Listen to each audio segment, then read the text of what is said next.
This is episode 23 of the Transitional Book of Doctrines and Disciplines series that TJ and I have been doing for several months now. We are sitting 5 pages away from the close of this document, and TJ cannot contain his excitement.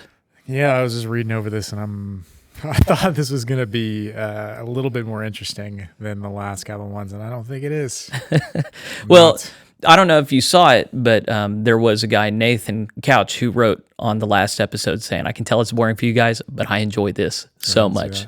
So yeah, keep in mind, even if we're not particularly just riveted by this stuff, there are people who very much enjoy hearing this stuff. So good. Folks, this is for you. So TJ, anything else to say before we dive back in for today? I don't think so. Okay. Well, just for those of you who are along for the ride, once we may or may not conclude today, we'll see. But once we do, we're going to go back and cover the Judicial Practice and Procedures document that is referenced so much in Part 8. We're also going to review the General Conference document that was published 2 weeks ago. And then if there are any other denominational documents that you think that we should be covering, convey that to us. We want to make sure that we're doing everything we can to equip delegates in particular for the convening conference in September. So if you want to join us, we are on page, where are we? 100. Page 100. This is Part 9, Property. And I think we'll just go back and forth the way we usually do, one paragraph apiece. So should we flip a coin to see who goes first? I'm going to go first. I'm calling rank. There you go. Okay. Paragraph 901, Theology of Property.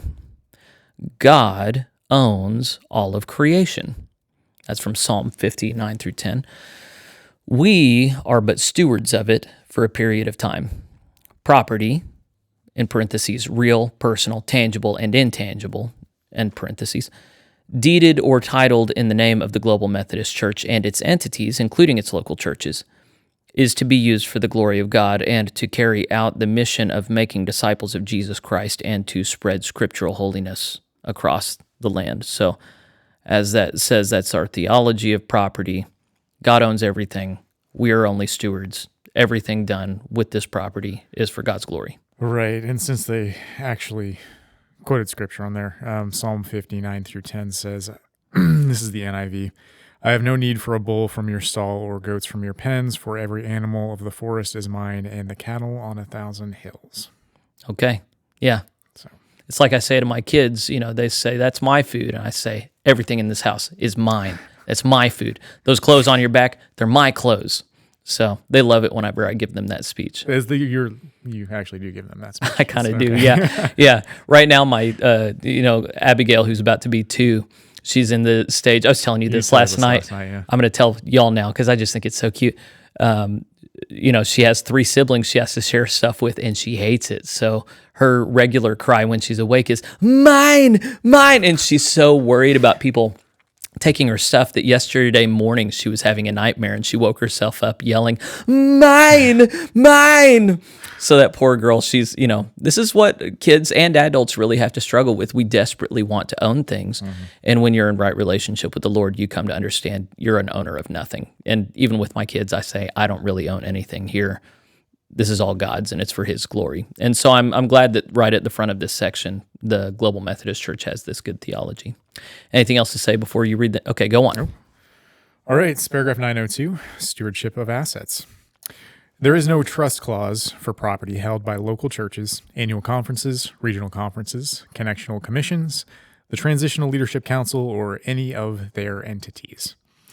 Each local church, annual conference, regional conference, or connectional commission shall designate in its corporate record how its property shall be disposed of in the event of the entity's dissolution.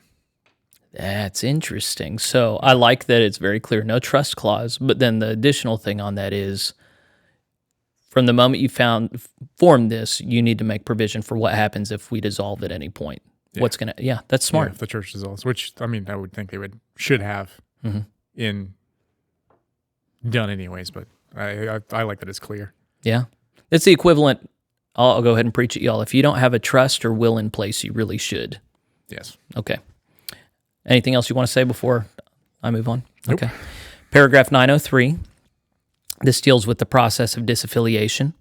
After at least a 90-day period of discernment and prayer, a congregation of the GMC may disaffiliate from the denomination by a majority vote of its church conference. Now, as I understand it, this is just a formality. I don't think that they have a means of saying, you didn't go through your 90-day period, so we're not going to let you go. Yes, since there's no trust clause, they can't say, oh, we're going to take your property if you don't do this in 90 days. Like, I don't know. Yeah, I think it's just a formality. Yeah. So it's hard to imagine a scenario where you only take 45 days and they go, you didn't do enough. We're going to take you to court. Yeah. So, but I mean. For what? Like, they're not going to be able to take you to court for anything?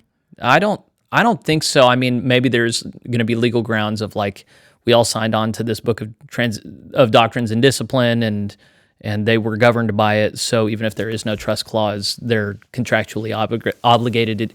But I just can't believe that there's any version of the GMC that's going to be so litigious as to do that. No, and I mean, even if they took him to court, the church could say, well, okay, you say we signed this document. It says 90 days. We'll take 90 days then. Yeah. Yeah. What else are you going to do? There's also this, in previous versions of the Transitional Book of Doctrines and Discipline, they talked about putting a lien on the property. So I guess the only scenario I can imagine them maybe wanting to take a church to court is if they've received like massive amounts of financial assistance from the conference or something, in which case I can imagine them putting a lien on the property for that amount. Yeah. But I can't, it would just be so odd if they... I guess that makes sense. If they got some kind of donation, or like, not necessarily donation, because a donation implies a gift, like they take out a loan from the Global Methodist Church to build a new building or something. In that case, then yeah, I guess if they wanted to, they could technically put a lien on it, but they would have to sign... Whenever they're taking out the loan, they would say, okay, we owe this money back. We're going to give this money back. If not, then they can put a lien on it. I don't think they can just do it. They probably, maybe they can, but then, yeah, it would be much harder to win in court. Yeah. So hopefully that'll never happen with anybody else. Yeah. Okay, you want to do 904? Yeah, 904, registration of the name Global Methodist Church.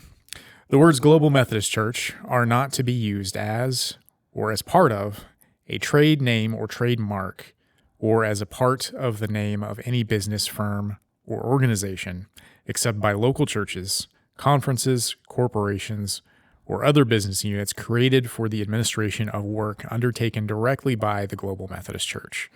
The Transitional Leadership Council, or its successor, is charged with supervision and registration of the Global Methodist Church and the denomination's logo. So, you can only use Global Methodist Church if you're carrying out the business of the Global Methodist Church. Yeah, that makes sense. Yeah. And so, yeah, this is establishing grounds for a lawsuit if somebody is misusing the trademark, yeah. Which, I don't know, I think that's pretty normal. Yeah, I feel like that's what any denomination does. Yeah, you have to protect the brand. Yeah, pretty much. Okay. Yeah. Paragraph 905. All right, this one's going to be lengthier. It's called Compliance with Law. Point 1. Conformity with local law. All provisions of this Transitional Book of Doctrines and Discipline relating to property, both real and personal, and relating to the formation and operation of any corporation, and relating to mergers, are conditioned upon their being in conformity with local laws, and in the event of conflict with local law shall prevail. Provided, however, that this requirement shall not be construed to give the consent of the Global Methodist Church to deprivation of its property without due process of law, or to the regulation of its affairs by state statute where such regulation violates any constitutional guarantees of freedom of religion and a separation of church and state, or violates the right of the church to maintain its connectional structure. Local laws shall be construed to mean the laws of the country, state, or other like political unit within the geographical bounds of which the church property is located. So before I go on, this is establishing the relationship, the posture of the denomination and its local churches towards worldly government as non-adversarial, and actually in some sense submitting to government rule insofar as it doesn't compromise free speech, a disconnect between church and state, or the connectional nature of the denomination. Yeah, any other law, it basically says you got to go along with it if you're in this area. If they pass a law, you got to go with it. Doesn't mean we agree with it, but That's what it is. Yeah, we're going to submit to worldly authority as much as we can. Of course, that gets hairy in some areas. Like the issue I'm thinking of immediately is people who are. I've had people ask me to perform a marriage ceremony for them, even though they don't want to be legally married, because one carries so much debt that they don't want to hand off to the other upon their death, or even while they're married. And it's illegal. My understanding, it's illegal for clergy to perform marriage rites that are not approved of in the state. So at least in the United Methodist Church, you could not perform an extra legal wedding ceremony. So what you're saying is, in that case, there was a couple, one of them's super in debt. Mm-hmm. They want to get married, but they don't want to get legally married by the state. They just want a religious marriage. Right. Because they don't want to, if one of them, the one that had the debt was to die, they don't want to transfer all that debt onto the other person. Yeah, that was the scenario. They don't let, okay. It's weird. And not that, like the fact that the state says, okay, no, that doesn't count. It has to be a legal state marriage. You can't just have a religious marriage. And I might be speaking out of my depth. So for those of you who actually know this scenario, you can write a correction and I won't be offended. But that's just an example of where the world might have certain rules, and we're going to submit to those rather than saying, it's a matter of conscience, leave us alone. Yeah. Okay. All right, point 2 now, incorporation requirements. Any corporation which is or has been formed or is affiliated with the Global Methodist Church shall include in its articles of incorporation or charter and its bylaws the following. A, recognition that its corporate powers are subject to this transitional book of Doctrines and Discipline.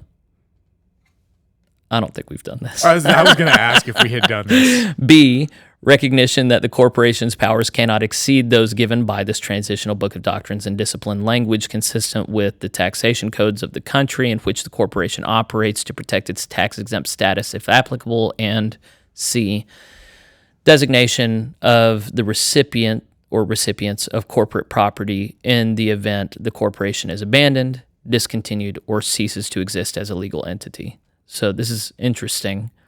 I don't know how many local churches have done this in the Global Methodist Church, but the expectation is that we are incorporated, and when we do so, the Articles of Incorporation shall have a recognition that the book of, well, right now, Transitional Book of Doctrines and Discipline, but after that, the actual book of Discipline, that it is our book, and we don't go beyond it.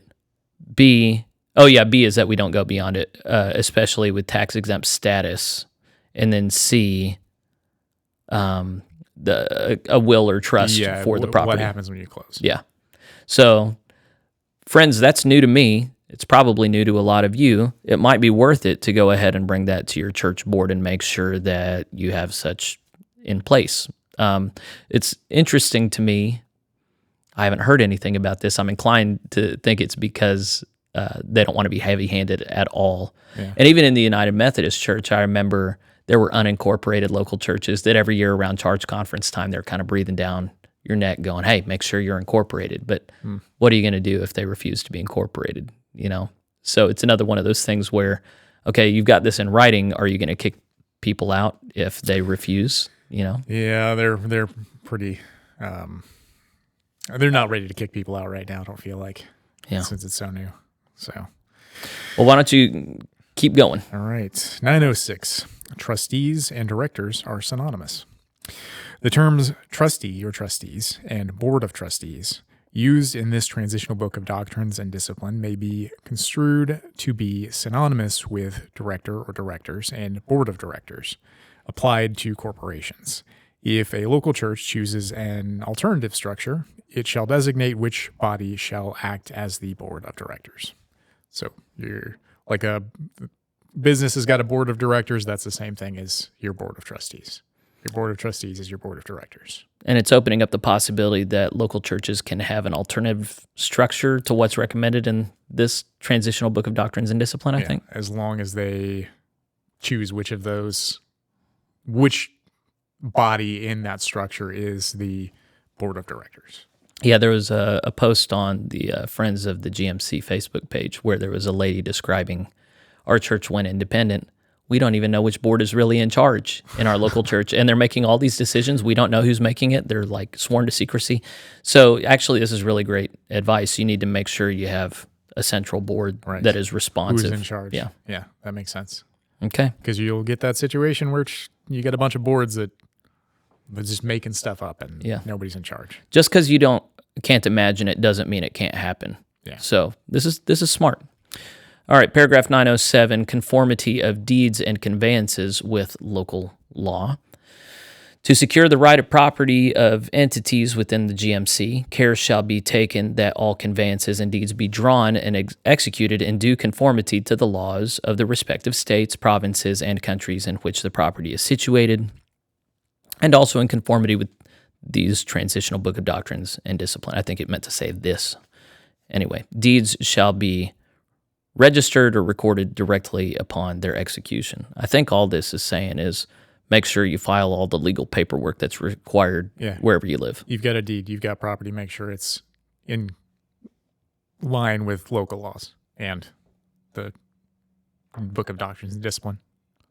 Makes sense. Yeah, okay. Something you should do before, but... It's basic, but just because it's basic doesn't mean... Yeah, it's got to be in there because somebody's going to mess it up. And honestly, I'm not sure that we've reviewed all of our legal documentation. That's probably something I should bring to the board. I imagine there's a ton of churches that haven't. They just assume that it's, we did all this time ago, it's still fine. Like how many people actually know what's in their bylaws and how many people on boards know what's in their bylaws and what's going on with the deeds and all of it. Well, and when you incorporate as a nonprofit and you have to submit your bylaws, my understanding was that United Methodist local churches would just submit the Book of Discipline as their bylaws. And that seems to be the expectation here as well, I think. I don't know. I don't know enough about bylaws and all that stuff I don't know what's in ours. I don't know anything about it. I'm not. In Oklahoma, it's possible for local churches to have tax exempt status without being an official 501c3. Yeah, you told me that, and I thought it was weird before. It's like.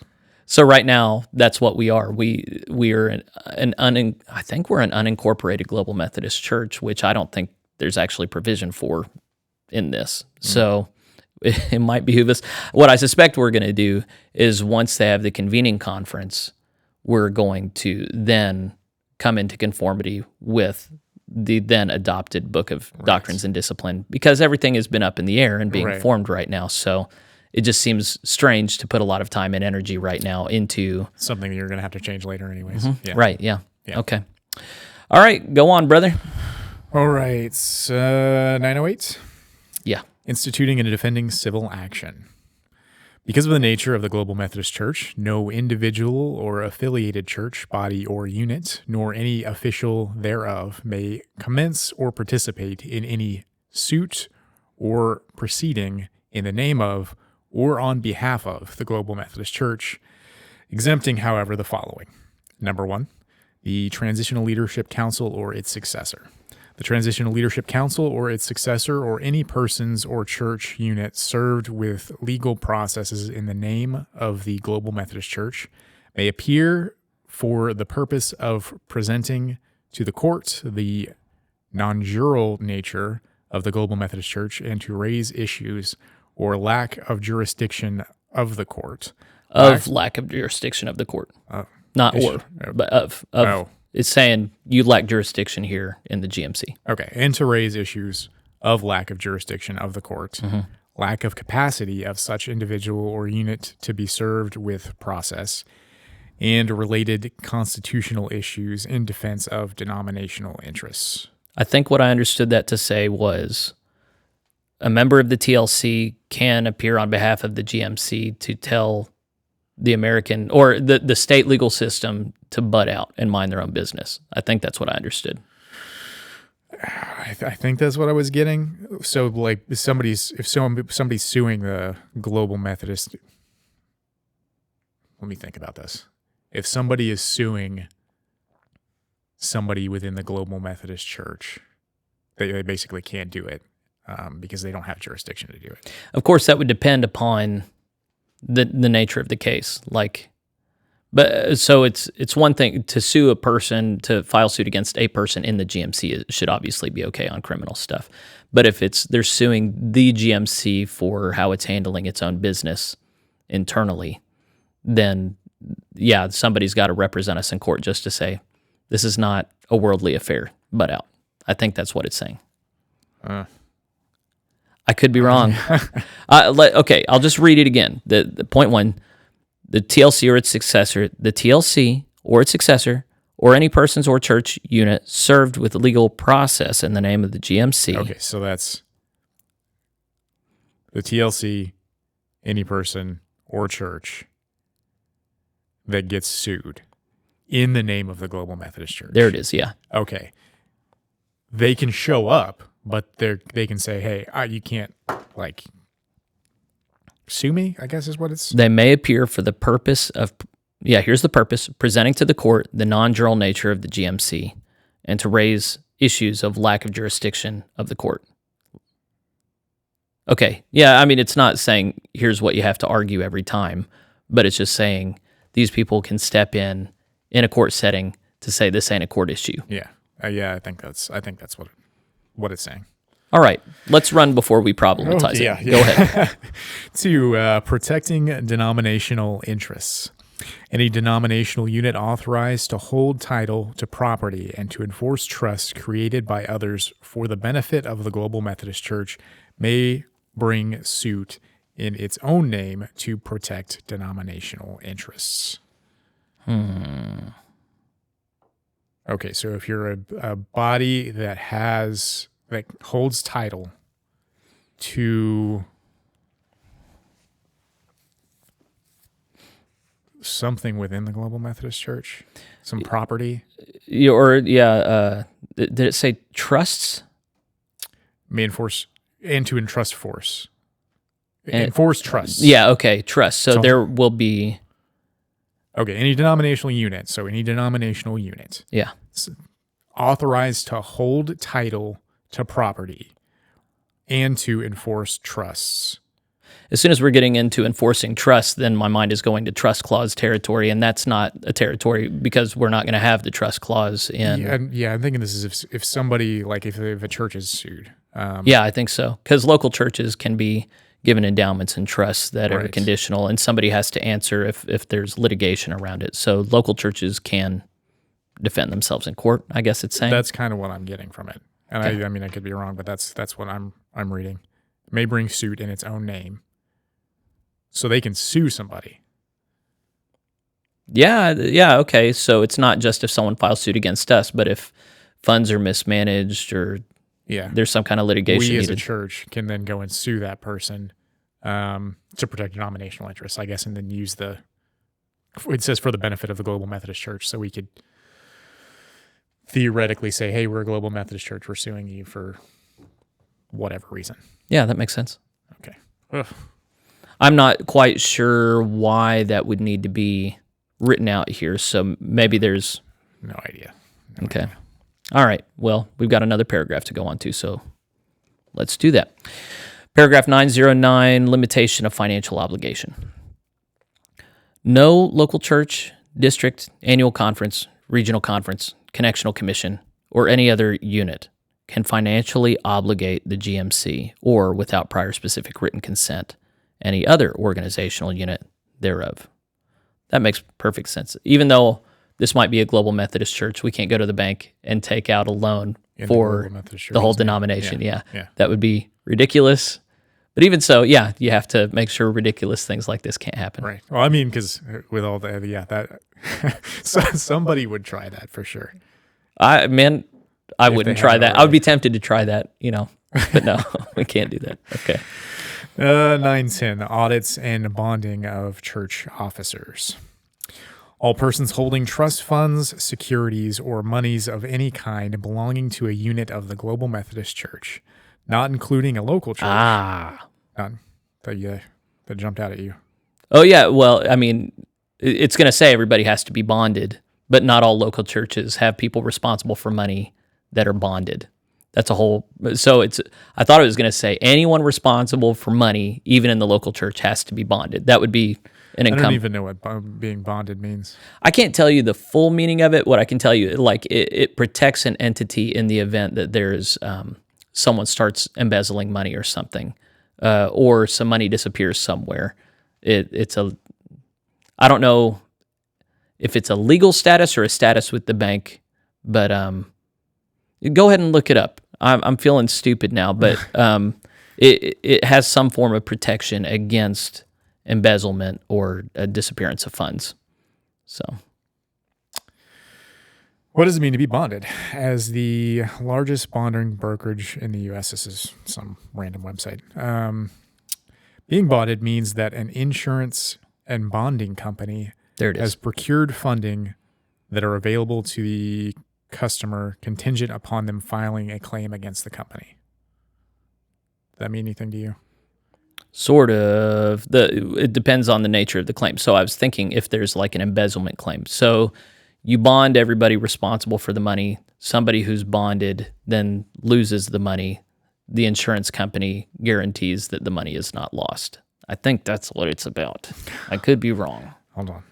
Say something else while I look. Okay. Because, I mean, it happens all the time that embezzlement in churches happens all the time. Sure. So is there no recourse whenever money disappears because of a dishonest broker? We have insurance for everything. We have life insurance. My wife and I have rental insurance on the parsonage property. A church should have insurance in the event that it entrusts somebody who's not trustworthy. I think that's what bonding is for. So that makes sense to me, at least.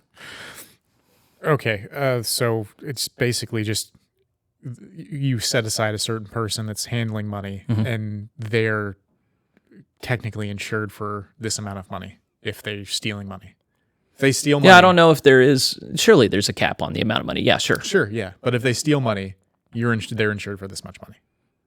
I think so. Okay. Yeah, That's and then like just a cursory glance. That's what I'm getting. And then maybe the insurance company would be the primary entity in the event of an embezzlement that's chasing them down for legal action, right? As opposed to the local church that often can't. Like you've got insurance on your property. This is insurance for a person that's handling money.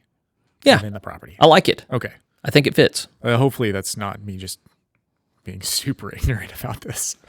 Well, if you are, you're not the only one. Yeah. So. Okay. All right. Let me start that over. Yeah, go ahead.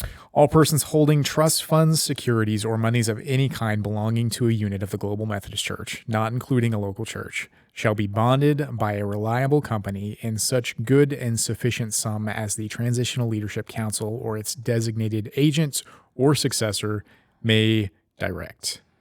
The account of such units shall be audited at least annually by a recognized public or certified public accountant. A report of a unit of the Global Methodist Church containing a financial statement that this transitional book of Doctrines and Disciplines requires to be audited shall not be approved until the audit is made and the financial statement is shown to be correct. Other parts of the report may be approved pending such audit. Okay, so you've got any person handling funds within a unit of the Global Methodist Church has to be bonded or insured, and then those accounts have to be audited, I believe. Yeah, you can't not have an audit, and you can't have somebody handling money that's not bonded. Yeah. Okay, so I had Sarah Beth, my wife, come into the studio because we're recording on the Transitional Book of Doctrines and Discipline. It says that any unit of the GMC, here, come on screen so people can see you.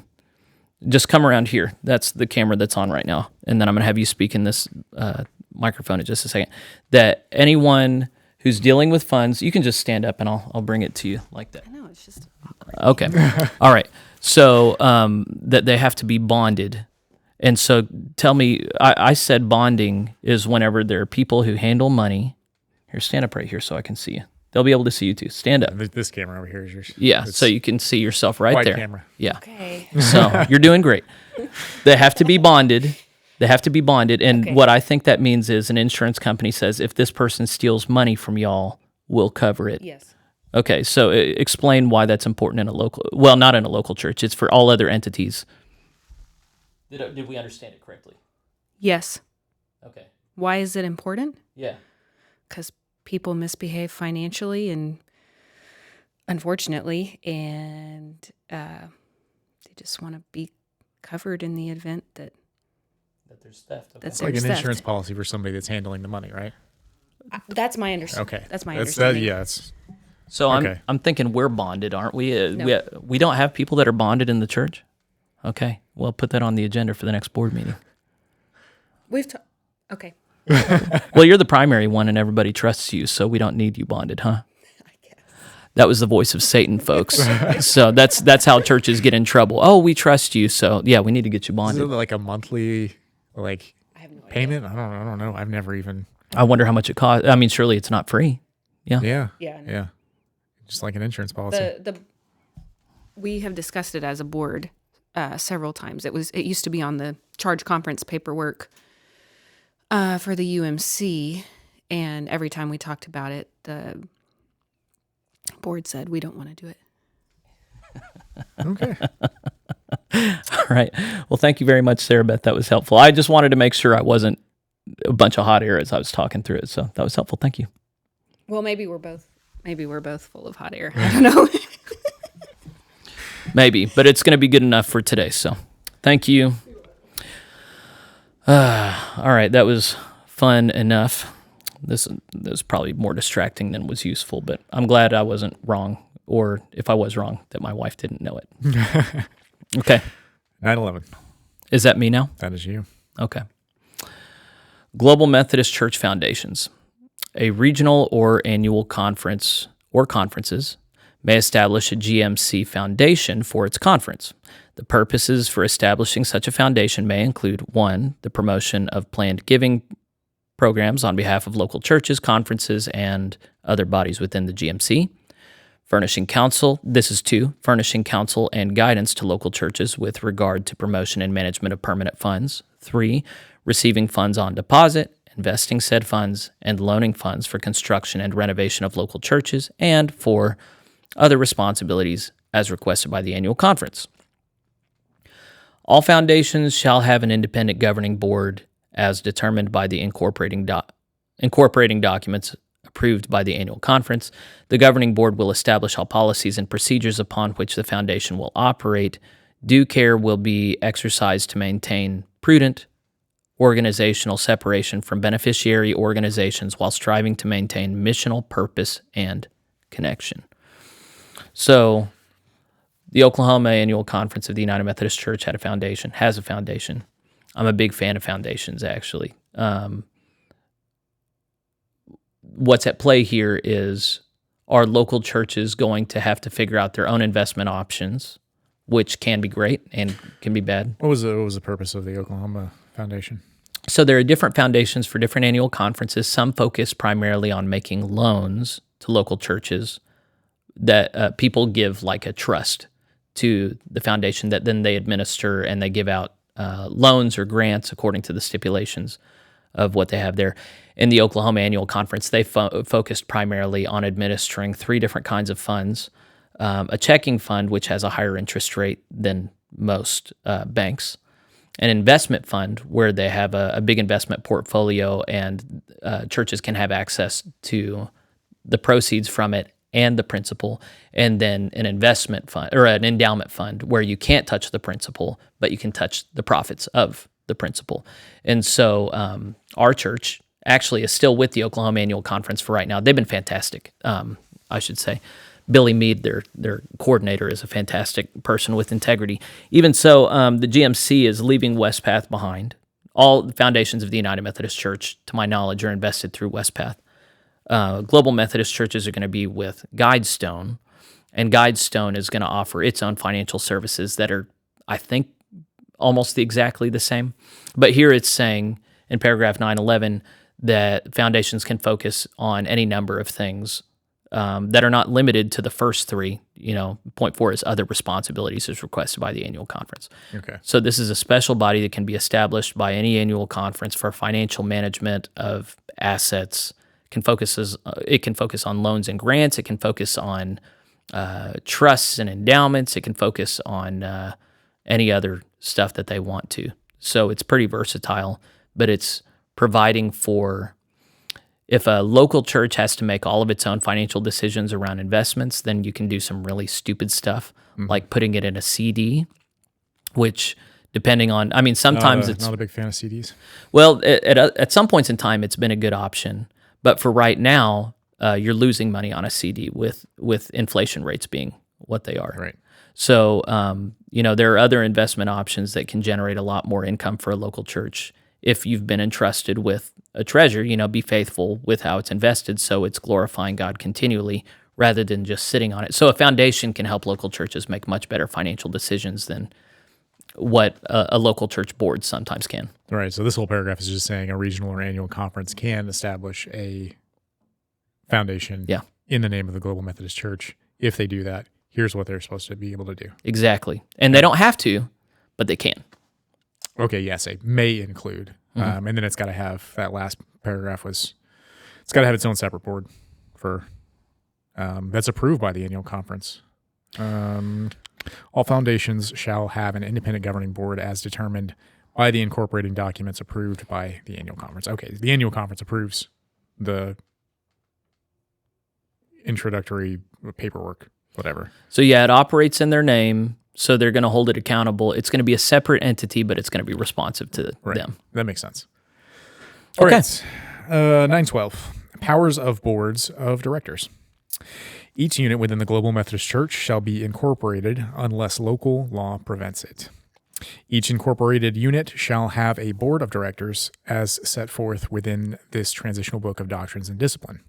The board of directors, or equivalent bodies, of each unit within the Global Methodist Church shall have the following authority with respects to their properties.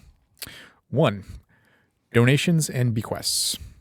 The said corporation shall receive, collect, and hold its trust for the benefit... Hold in trust. And, okay. The said corporation shall receive, collect, and hold in trust for the benefit of the recipient any and all donations, bequests, and devices of any kind of character, real or personal, tangible or intangible, that may be given, devised, bequeathed, or conveyed to the said board for any benevolent, charitable, or religious purpose, and shall administer the same and the income therefrom in accordance with the directions of the donor, trustor, settler, testator, and in the interest of the church, society, institution, or agency contemplated by such donor, trustor, settler, or tester under the direction of the corporation. There are so many commas that is throwing me off. That's a lot. Let me finish that. With the use to be made of any such donations, bequests, or devise is not otherwise designated, the same shall be used as directed by the corporation. Wow. Okay. So all those fancy words, all those commas, I'm quite certain only mean these groups can receive whatever gifts from whoever in whatever form to be used however they want it to, however that person says. But in the event that that person doesn't say, they can do whatever they want with it. Sure. Yeah. Okay. So that's it. That was rough. Okay. That makes sense. Somebody's donating. They say this is what the donation's for. The board of directors is then in charge of making sure that's done. Mm-hmm. Yeah. Okay. Number 2. Yeah, there we go. Holding property in trust. When so directed by the board of directors, the corporation may receive and hold in trust for and on behalf of the representative units, respective units of the Global Methodist Church, or any real or personal property previously acquired to be used in carrying out their mission, ministry, and program. When such property is in the form of investable assets, the board of directors may consider placing the assets for investment in the care of a responsible investing firm subject to the laws of the jurisdiction in which the unit is located. A conscious effort shall be made to invest in a manner consistent with the social witness, part 2, of this Doctrines and Disciplines. So I think it's just getting a little more specific about you can receive all these kinds of gifts. Some are in trust, and here's how you need to handle them. Yeah. Okay. I'm not sure it says anything super significant in that. Yeah. All right, 3. Power to... Oh, wait. We should, in case you don't know what that last thing meant, whenever you are investing funds, you should make sure that there is a document, or part 2 of the Transitional Book of Doctrines and Disciplines says where we stand socially on certain things. So you don't have to, but you should try to make sure that you're not investing in things that go against the kind of world we're trying to participate in and create. That was like episode 2 that you did with Daniel, I think. Yeah, we actually did 2 versions, an abbreviated version and an elongated version, where we talked about the theology, and people liked both equally. Good for them. Yeah. All right, point 3. Power to convey assets. Unless otherwise restricted by this Transitional Book of Doctrines and Disciplines, the Board of Directors shall have the power to invest, reinvest, buy, sell, lease, transfer, and convey any and all assets that it may hold in trust, subject always to the terms of the legacy, device, or donation. Yeah, you better believe that's a term. It's not device, DEVICE. It's devise, DEVISE. And I've read a lot of legal, financial stuff in the past. Devise. Okay, tell us what it is. Plan or invent. That's not. Hold on. Law. 2. Law. Leave to somebody by the terms of a will in respect to real estate. So basically, you leave something to somebody. Oh, but in terms of real estate. So it's not you're leaving funds, you're leaving real estate to somebody. That's what it sounds like to me from that.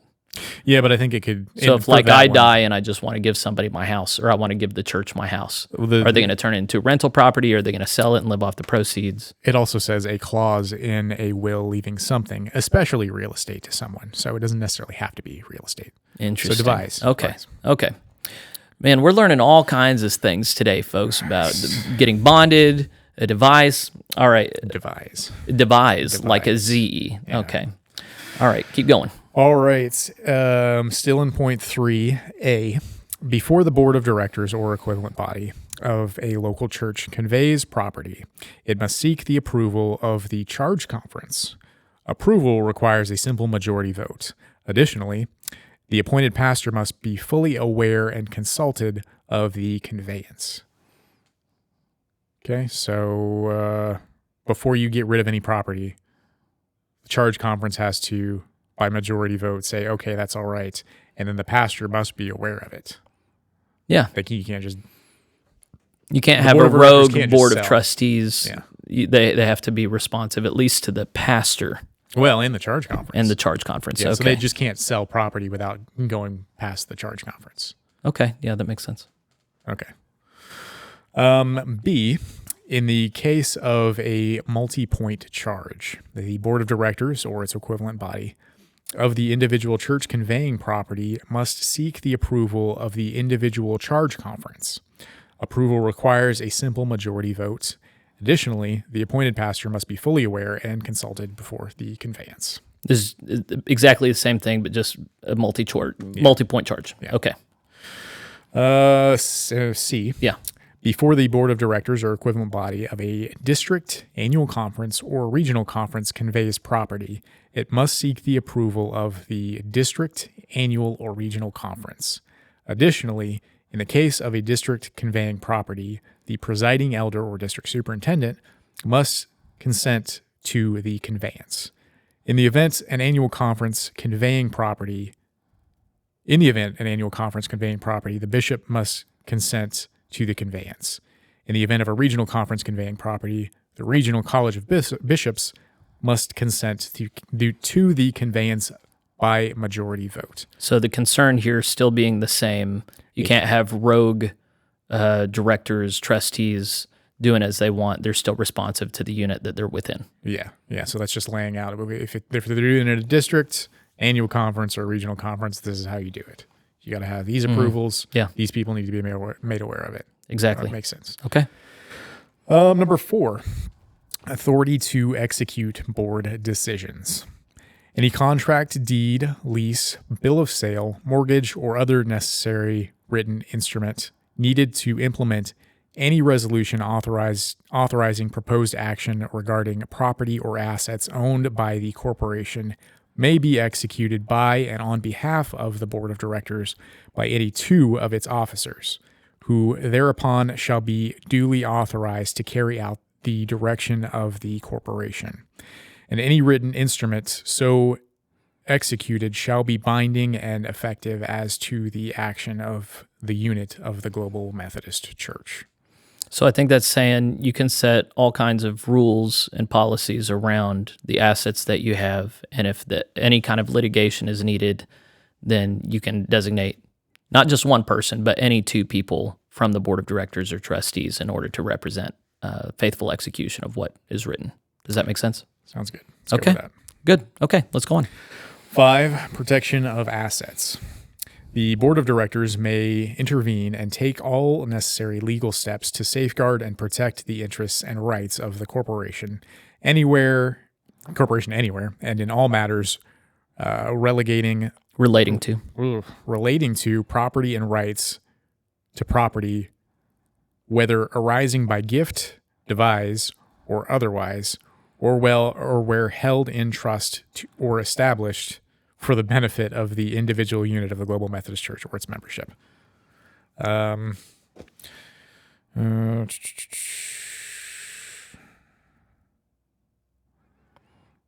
that mean anything to you?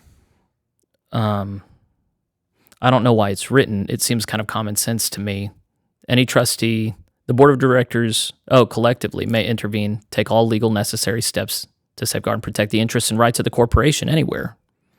Okay, so it's the board of directors. If somebody's trying to steal property or something, it's the responsibility of the board of directors to step in. I wish it had that language. It's their responsibility, but it's more saying they can, I think. Hopefully they would. Yeah. Okay. It seems kind of common sense to me. If there's something particularly helpful in that would protect the local church, I'm not seeing it. I don't know. Okay. 6. Gifts acceptance policy. It shall be the duty of the pastor of a charge that receives any such gifts, bequests, or devise to give prompt notice to the board of directors. The board of directors shall take such steps as are necessary and proper to conserve, protect, and administer the gift, provided, however, that the board of directors may decline to receive or administer any such gift, devise, or bequest for any reason satisfactory to the board. No, this is important, actually, and I wouldn't know why if I hadn't gone through this. Horizon Stewardship Ministry is a fantastic resource, and they covered this because there are situations in which someone might give a bequest or a gift to a church that is actually more of an albatross than a help. And so this was several years ago, but the scenario they gave is somebody wants to give you a house, but then it's not really usable, or it immediately seems usable, but it turns out it's right next to a property that's delinquent, or a company that's producing sewage, or there's mineral rights issues, and it actually becomes something that it costs more money to maintain, and you can't even sell it. There are just certain investments. So like this just happened to my fiance's campus church. Yeah, the one in Tulsa I was telling you about. Mm-hmm. Where they were, I don't know if they were given this old Presbyterian church or I think it was Presbyterian, I don't know. They were given an old church and they use that as their downtown campus. And it's costing so much money to like repair that they're just getting out from under it. Yeah. Because they can't afford it. It's just so much of a burden to repair, and it's just not worth it. Not all gifts are actually gifts. And so you have to have, it's okay for the pastor to, on a preliminary basis, say, oh, thank you so much. That's a wonderful gift. Thank you for thinking of the church. But every gift acceptance has to go through the board of directors, and it's their prerogative to then say, nope, this is more of an albatross than it's worth. Sorry about our stupid pastor. We can't receive this gift. Yeah, so the pastor's not responsible for it. It has to go before the board of directors, which makes sense. Mm-hmm. Mm-hmm. All right. 7, insurance. The board of directors shall annually compare the existence and adequacy of the insurance coverages for the unit of the Global Methodist Church that it governs. The purpose of this review is to ensure that the church, its properties, and its personnel are properly protected against risks. So we have to do this every year. Well, in the United Methodist Church, every year we had to do it for Charge Conference. Just what's your insurance policy? Mm-hmm. Does it cover everything you want it to? Are you sufficiently covered? So they had a mandatory, you have to have this kind of coverage for this percentage of the property value. I don't think it's doing that here. It's just saying make sure you review it regularly so that you're covered sufficiently. Yeah. Okay. It's a good policy. 8, disclosure of board actions. The board of directors shall annually inform its corporation with a faithful report of its doings, all of its funds, monies, securities, and property held in trust by it, and of its receipts and disbursements. I don't know why that's hard for me to say. Yeah. Oof. And of its receipts and disbursements during the year.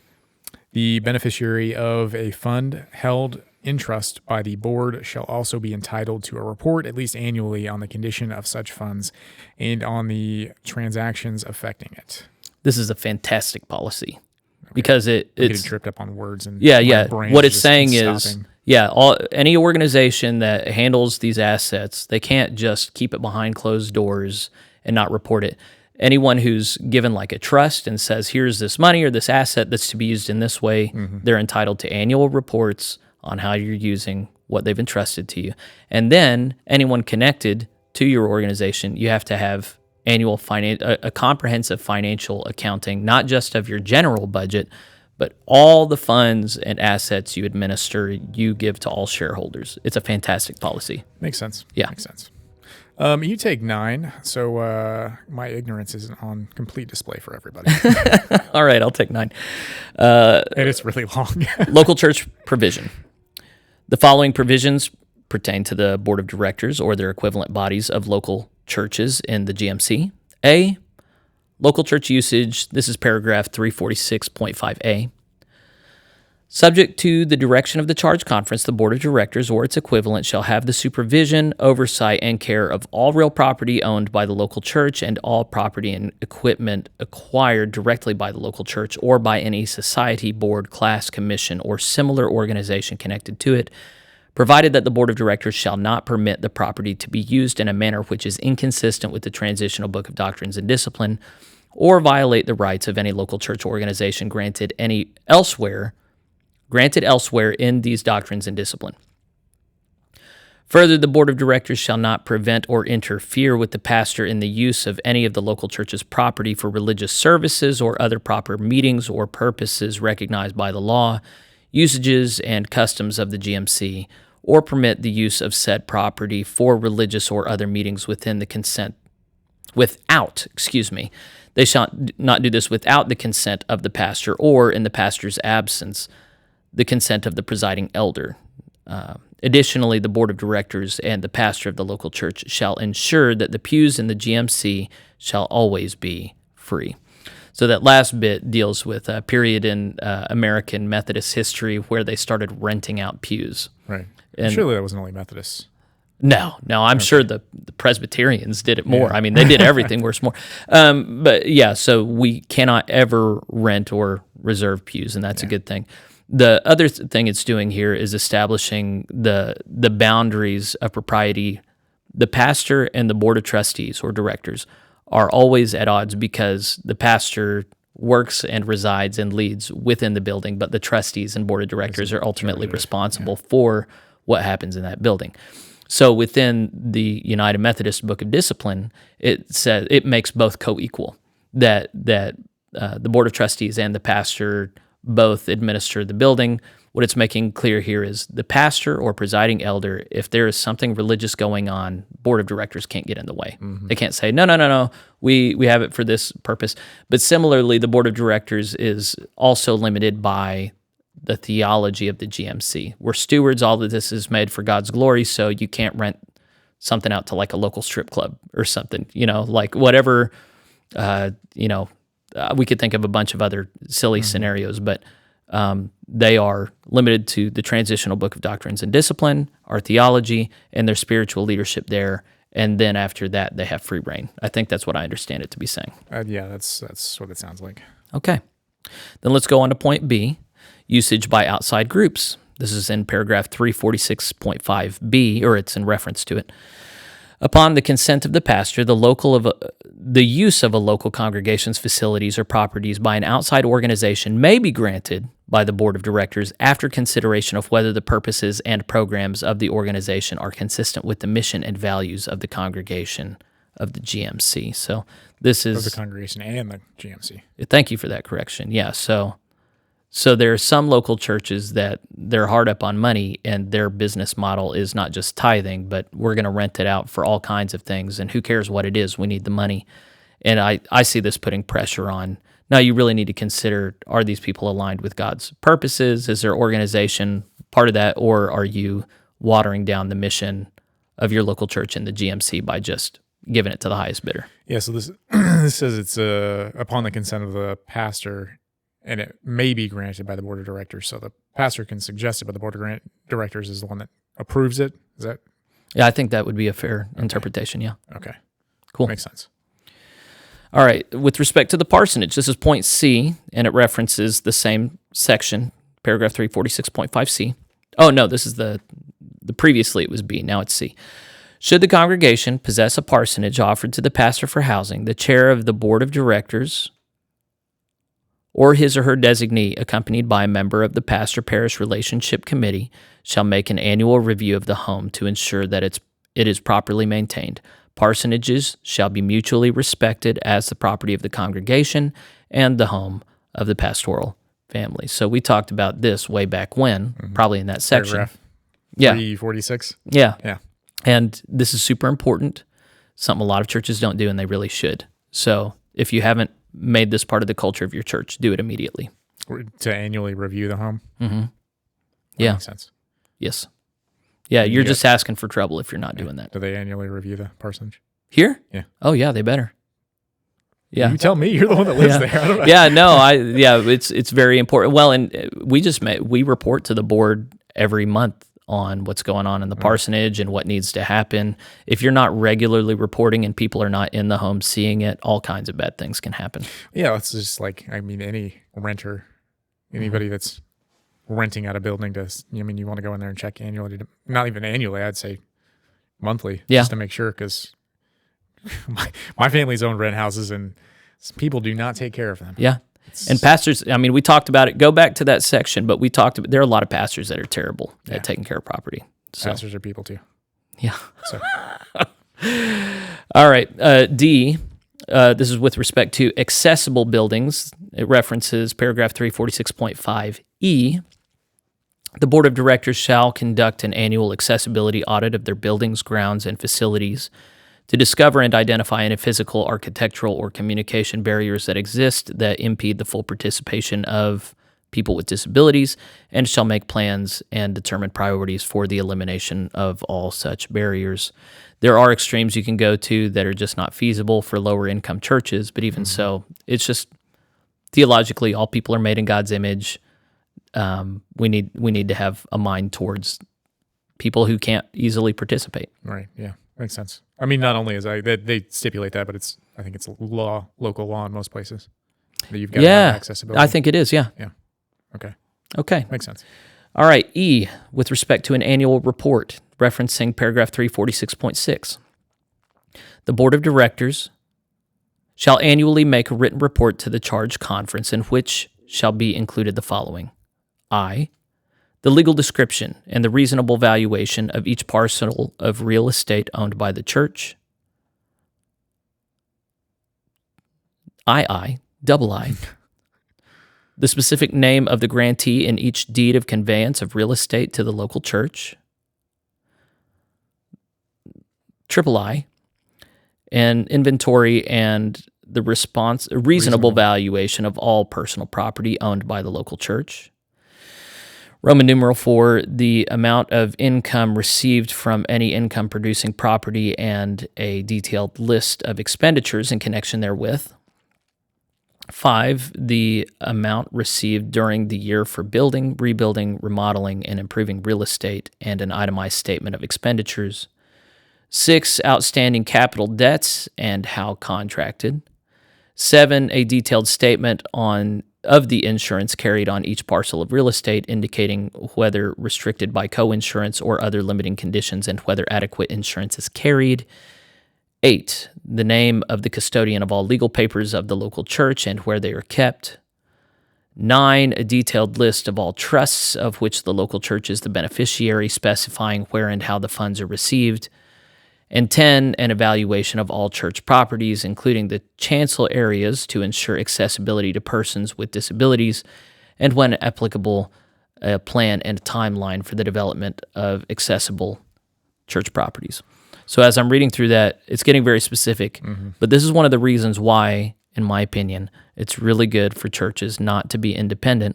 How many churches are going to make sure that they're doing this annually and making sure that they've crossed all their T's and dotted all their I's? Was the United Methodist Church usually, did they make sure that these were done annually? Yeah, they did. Okay. Now, a lot of that was up to the district superintendent making sure that they did. Right. And their assistants making sure that a lot of churches just filled out the paperwork and it wasn't reviewed.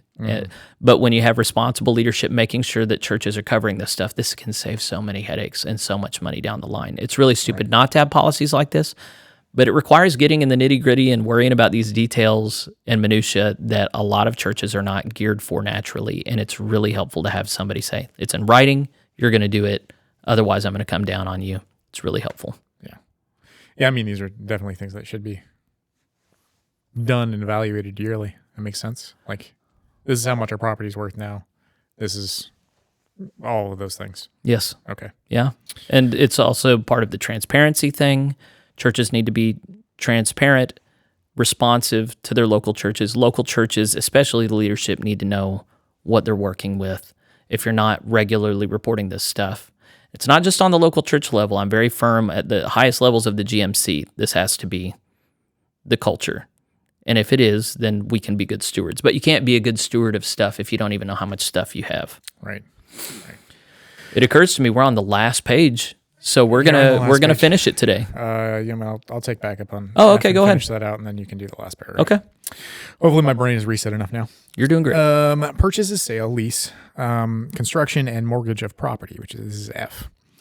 Notwithstanding the power granted in paragraph 912.3 above, prior to the purchase, sale, lease, or mortgage by a local church of any real estate or the construction or renovation of a building, a resolution authorizing such action shall be passed by the charge conference, with the members thereof acting in their capacity as members of the corporate body by a majority vote of those present and voting at any regular or special meeting called for the purpose, provided that it's not less than 10 days' notice of such meeting, and the proposed action shall have been given from the pulpit and in the weekly bulletin, newsletter, or electronic notice of the local church, or other means if required or permitted by local law, and provided further that the written consent to such action shall be given by the pastor.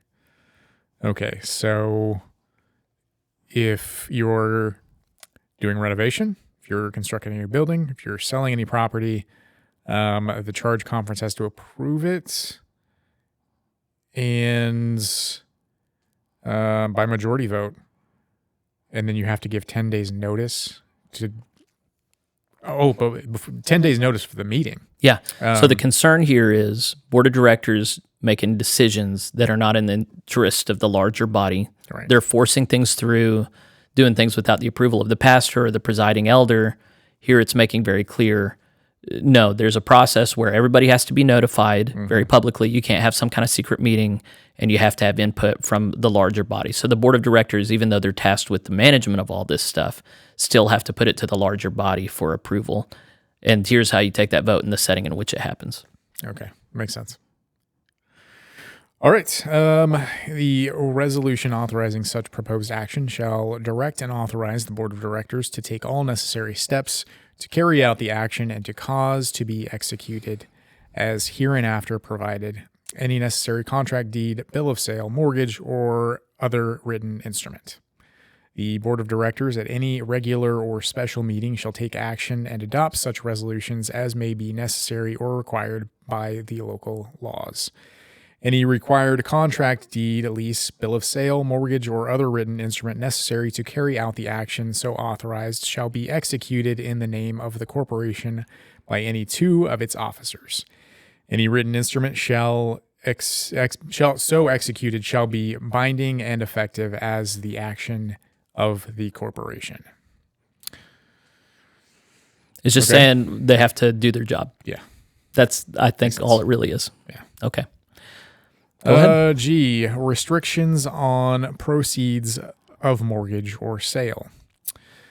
No real property on which a church building or parsonage is located shall be mortgaged or sold to provide for the current budget or operating expense of a local church without the approval of 60% of its members and the full awareness of any consultation. With the presiding elder district superintendent. So it was a simple majority for those things above. Now it's a 60% majority that's needed in order to sell. Right, yeah. Well, so that's, you can't sell it to make up your budget shortfall. Is that what I'm reading? That was part of it as well. Of the previous one. Well, with the previous one,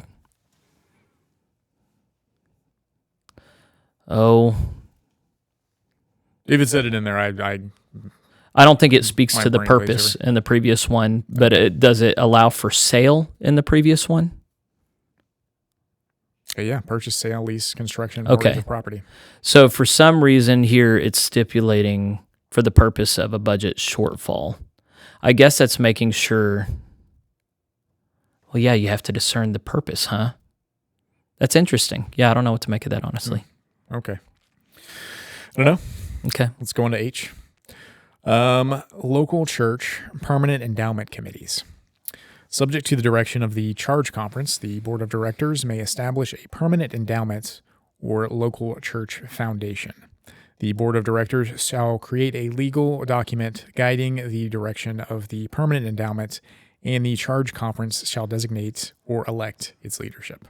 This was similar in the United Methodist Church. It was usually considered under the board of trustees that you could have a separate or a distinct board for endowment management. If depending on the size of the church and how much stuff there is to manage, sometimes that's needed in order to do things well. So, okay. All right, final paragraph, and then we are done. Paragraph 913, merger of a local GMC. Two or more local churches, to more effectively fulfill their ministry, may merge and become a single church by pursuing the following procedure. It's a three-part procedure. Here's part one. The merger must be proposed to the charge conference of each of the merging churches by a resolution stating the terms and conditions of the proposed merger. 2. The plan of the merger as proposed to the charge conference of each of the merging churches shall be approved by each of the charge conferences by at least a simple majority vote for the merger to be affected. And 3, the pastor of each of the merging churches, along with the presiding elder, must give their consent to the merger. So it has to be in a charge conference. At the charge conference, there has to be a charge conference for each of the churches where there's a majority vote, and then each of the pastors of each of those churches has to consent to it as well, which I like. I like that there's voice given.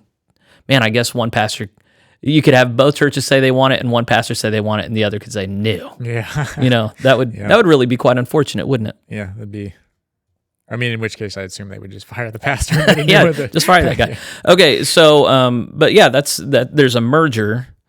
I don't recall there being a provision for one church becoming two somewhere along the line. I wonder if there's a procedure that's highlighted for, say Nowata grew to be so big we actually wanted two separate churches or a split off or something. I'm not sure there's a procedure established for that. Yeah, and I don't think that's that's usually